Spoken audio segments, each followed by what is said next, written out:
একটি পরিসংখ্যা বিভাজন তালিকা একটি শ্রেণীর মধ্যবিন্দু 10, প্রতিটি শ্রেণীর শ্রেণী দৈর্ঘ্য 6, শ্রেণীটির নিম্নসীমা এবং ঊর্ধ্বসীমা কত?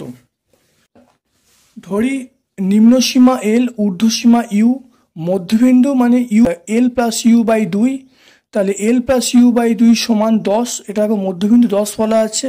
তাহলে এল প্লাস ইউ সমান 20, একটু সাজিয়ে নিয়ে ইউ প্লাস এল সমান 20 হয়ে গেল।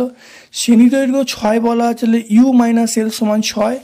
তাহলে দেখে নাও, তাহলে ইউ মাইনাস এল সমান 6, তাহলে ইউ প্লাস এল সমান 20। এটাকে দেখো যোগ করা হয়েছে, বা যোগ করলে দেখো এখানে minus L plus L cancel হয়ে গেল, তাই 2u সমান 26, ইউ সমান 13। তাহলে উচ্চসীমা সেটা হলো 13।